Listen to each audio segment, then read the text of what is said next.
अस्सलामुअलैकुम, कैसे हैं आप सब? उम्मीद है ठीक होंगे। अल्हम्दुलिल्लाह मैं भी बिल्कुल ठीक। आज की वीडियो में हम लोग बात करेंगे, अगर आप सोच रहे हैं जर्मनी में अप्लाई करने का एडमिशन्स के लिए मास्टर्स या बैचलर में, तो this is the right time to apply for admissions in Germany. Because Germany में जो विंटर इनटेक की एप्लीकेशंस हैं वो अभी स्टार्ट हैं और 15 जुलाई तक जो है ये ओपन रहेंगी एप्लीकेशंस, और इसकी जो क्लासेस हैं वो अक्टूबर 2023 में स्टार्ट होगी। तो आज की वीडियो में हम लोग बात करेंगे कि आपको कौन से डॉक्यूमेंट्स चाहिए, प्रोसेस में कितना टाइम लगेगा, एक्सपेंस कितना आएगा। लेकिन इस सबसे पहले डिस्कस कर लेते हैं कि आपने यूनिवर्सिटीज़ कैसे शॉर्टलिस्ट करनी है और कोर्सेज़ कैसे शॉर्टलिस्ट करने हैं। तो जर्मनी की एक वेबसाइट है जिसका नाम है DART.de, मैं लिंक डिस्क्रिप्शन में डाल दूँगा। आपने सिंपली जाना है, इस लिंक पे क्लिक करें और यहाँ पे आपको जर्मनी में ऑफ़र होने वाले तमाम इंटरनेशनल जो कोर्सेज़ हैं, बैचलर्स में भी और मास्टर्स में भी, उनका एक डेटाबेस मिल जाएगा। आपने सिंपली अपनी जो फ़ील्ड के कोर्सेज़ हैं, उनको शॉर्टलिस्ट करें और उनकी रिक्वायरमेंट देखें। अगर आप उनकी रिक्वायरमेंट से मैच करते हैं, उनको अपनी लिस्ट में शॉर्टलिस्ट कर लें। उसके बाद जो स्टेप आता है, आप अपने डॉक्यूमेंट्स गैदरिंग का। जो डॉक्यूमेंट्स आपको चाहिए होंगे, सबसे पहले आपकी बैचलर्स की ट्रांसक्रिप्ट चाहिए होगी अगर आप मास्टर्स के लिए अप्लाई कर रहे हैं, और अगर आप बैचलर्स के लिए अप्लाई कर रहे हैं तब भी आपको 2 सेमेस्टर की बैचलर्स की ट्रांसक्रिप्ट चाहिए होगी। उसके साथ आपको चाहिए होगा आपके इंटर और मैट्रिक के सर्टिफिकेट्स। अच्छा, इसमें मैं एक बात वाज़ह कर दूँ कि आपको अटेस्टेशन जो करवानी है, अगर आप मास्टर्स के लिए अप्लाई कर रहे हैं तो आपको सिर्फ बैचलर्स की ट्रांसक्रिप्ट अटेस्ट करवानी है एचईसी से, और अगर आप बैचलर्स के लिए अप्लाई कर रहे हो तो फिर आपको एचईसी से 2 सेमेस्टर की ट्रांसक्रिप्ट भी अटेस्ट करवानी होगी, और जो आपके इंटर और मैट्रिक के सर्टिफिकेट्स हैं वो भी आईबीसीसी से अटेस्ट करवाने होंगे। उसके बाद जो सेकंड चीज़ आती है वो आती है आपका आइल्स। आइल्स की जो रिक्वायरमेंट है वो वेरी करती है यूनिवर्सिटी टू यूनिवर्सिटी। मास्टर्स के लिए जो आ रहे हैं उनके लिए 6.5 जो है वो आइडियल है, और जो बैचलर्स के लिए आ रहे हैं इंग्लिश कोर्सेज़ में उनके लिए 6 जो है वो एक आइडियल स्कोर है। इतना आपका स्कोर होगा तो आप ऑलमोस्ट 90% यूनिवर्सिटीज़ में एलिजिबल हो जाएँगे अप्लाई करने के लिए। लेकिन अगर आप जर्मन कोर्सेज़ में अप्लाई कर रहे हैं तो अगर आप मास्टर्स के लिए आएँगे तो मे बी आपको C1 तक रिक्वायर्ड होगा, और अगर आप बैचलर्स के लिए आ रहे हैं तो आपको B2 तक या B1 तक एटलीस्ट लैंग्वेज आनी चाहिए, अगर आपने जर्मन में बैचलर्स को आगे अपना परस्यू करना है तो। इसके बाद जो लेटर आता है वो लेटर ऑफ मोटिवेशन है, जो कि वेरी इंपॉर्टेंट है, जो कि आपके एडमिशन में बहुत हेल्प करेगा आपकी। अगर आपको नहीं समझ आती कि लेटर ऑफ मोटिवेशन कैसे बनाना है, तो मैंने इस पे एक मुकम्मल वीडियो बनाई है, आप लिंक डिस्क्रिप्शन में उस पे क्लिक करें, आपको पूरा एक कॉन्सेप्ट आपका क्लियर हो जाएगा कि किस तरह से आप एक अच्छा मोटिवेशन लेटर जो है वो बना सकते हैं। उसके बाद लेटर ऑफ रिकमेंडेशंस आ जाते हैं।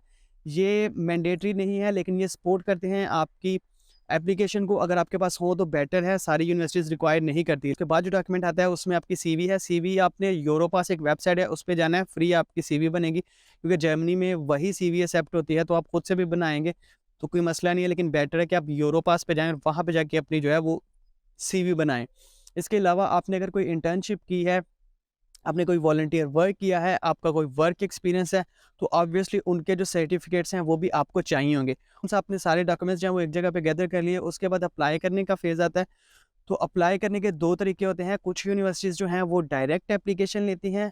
आपने उनको डायरेक्ट जो उनका पोर्टल है वहाँ पे डॉक्यूमेंट्स अपलोड करने होते हैं। बाज़ औक़ात आपको सेंड भी करने होते हैं फिज़िकल फॉर्म में। और जो मेजॉरिटी यूनिवर्सिटीज़ हैं वो यूनी असिस्ट के थ्रू एप्लीकेशन लेती हैं। यूनी असिस्ट एक थर्ड पार्टी एप्लीकेशन है जिसको आप अपने डॉक्यूमेंट सेंड करेंगे, मोस्ट प्रोबेबली फिज़िकल फॉर्म में भी, और आप उनकी वेबसाइट पे अपलोड भी करेंगे। आपने जब एक दफ़ा अपने डॉक्यूमेंट्स अपलोड कर दिए तो यूनी असिस्ट आपकी सारी जो आपने यूनिवर्सिटी सेलेक्ट की होंगी उनको खुद ही जो है यूनी असिस्ट सेंड कर देगी, और उसके बदले में आपसे एक फ़ीस चार्ज करेगी। बस यूनी असिस्ट का एक काम ये भी है कि वो आपके जो आपके पाकिस्तानी ग्रेड्स होते हैं उनको कन्वर्ट करता है जर्मन ग्रेड्स के अंदर, और यूनिवर्सिटी को उसके अकॉर्डिंग एक रिपोर्ट सेंड करता है। तो ये तो सारा प्रोसेस हो गया कि आपको कौन-कौन से डॉक्यूमेंट्स चाहिए थे और आपने अप्लाई कैसे करना था। इसके बाद आ जाते हैं एक्सपेंस कितना आएगा। अच्छा, एक्सपेंस जो है सबसे पहले जो आपने अटेस्टेशंस करवाई थी उसका पाकिस्तान में होगा मेरे ख्याल से 1000-1500 एक डॉक्यूमेंट का होता है, वो आप देख लीजिएगा रन टाइम पे कितना है। जो सेकंड एक्सपेंस आपका आएगा वो आइल्स का आएगा, प्रोबेबली 50,000 के नियर जो है वो पीकेआर में आपका आइल्स का एक्सपेंस आएगा।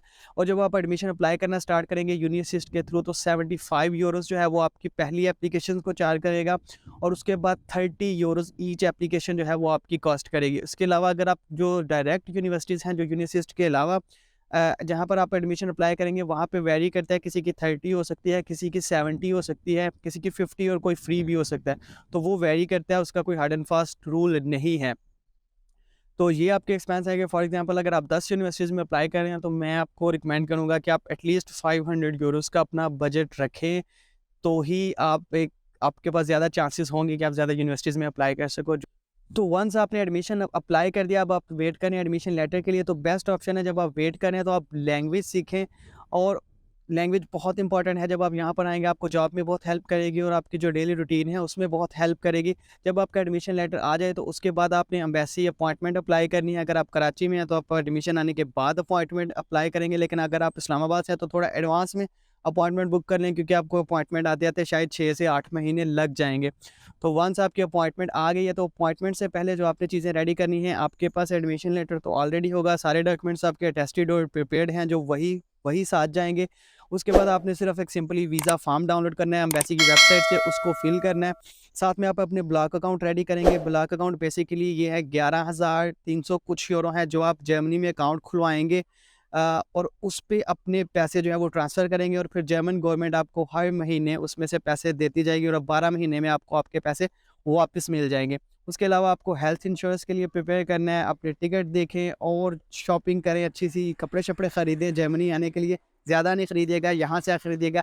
यही ओवरऑल प्रोसेस है। अगर आपको कुछ भी हेल्प चाहिए अप्लाई करने के प्रोसेस में, तो आप मुझसे कॉन्टैक्ट कर सकते हैं। मेरा इंस्टाग्राम मेंशन है, आप उसमें मुझे मैसेज कर सकते हैं।